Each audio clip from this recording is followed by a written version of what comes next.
Climate change का सरीसृप या जो रेंगने वाले जीव हैं उन पर क्या असर पड़ता है।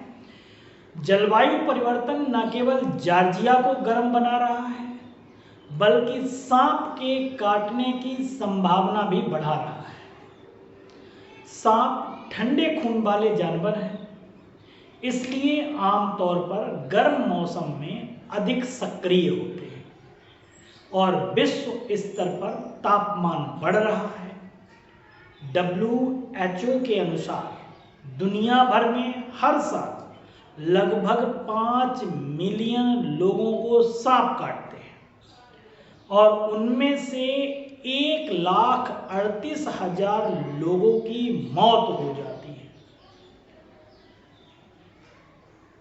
संयुक्त राज्य अमेरिका के भीतर जॉर्जिया सांपों का हॉट स्पॉट है, जो देश में सबसे अधिक सांप घनत्व और विविधताओं में से एक है। राज्य जहरीले सांपों की 17 प्रजातियों का घर है, जिनमें से 7 इतनी खतरनाक हैं कि चिकित्सा के लिए चिंता का विषय है। जॉर्जिया और विशेष रूप से अटलांटा क्षेत्र में मानव विकास तेजी से बढ़ रहा है। मानव सांप मुठभेड़ों में वृद्धि जारी रहेगी और पहले से बढ़ रही है।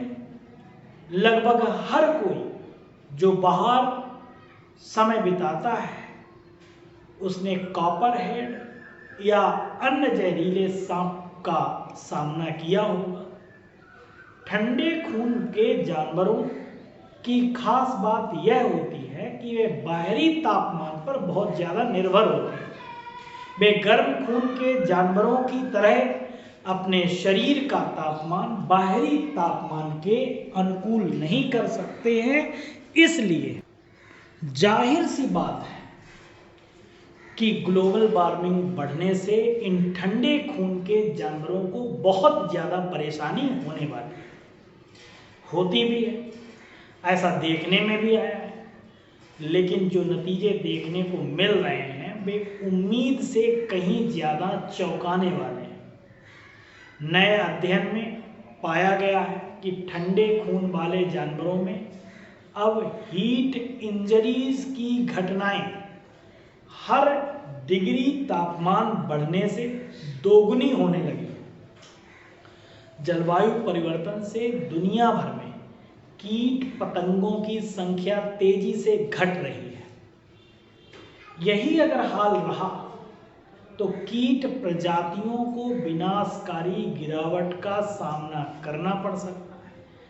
कीट धरती पर पारिस्थितिकी तंत्र का बेहद अहम हिस्सा है और इनके अस्तित्व पर संकट आया तो खान पान से लेकर आजीविका तक इंसानों पर बेहद बुरा प्रभाव पड़ सकता है। मानव आजीविका और खाद्य सुरक्षा को खतरा हो सकता है। ग्रेट ब्रिटेन में परागकणों के व्यापक नुकसान की पहचान भी की गई है। पूरे यूरोप में तितलियों की संख्या में 30 से 50% की गिरावट आई है।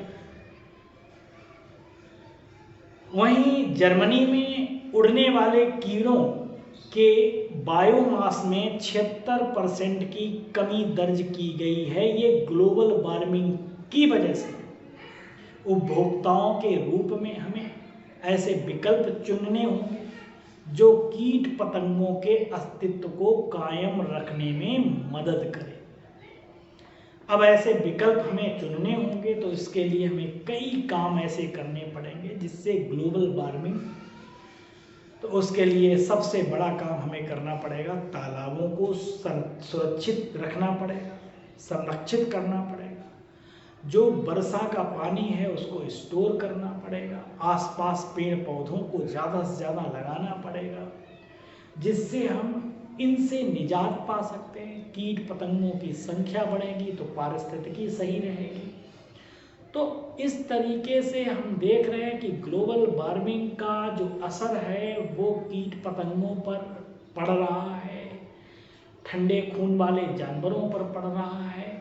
जिसका नुकसान मनुष्य को भी उठाना पड़ेगा। तो इसलिए हम चिंतित हैं ग्लोबल वार्मिंग को लेकर, उससे कैसे निपटा जाए, इन बातों पर भी हमें ध्यान देना पड़ेगा। पारिस्थितिकी तंत्र पर भी ध्यान देना पड़ेगा, खाद्य श्रृंखला पर भी ध्यान देना पड़ेगा। सभी बैलेंस में रहे तो कैसे रहे, उस पर हमें ध्यान देना पड़ेगा। Thanks for watching.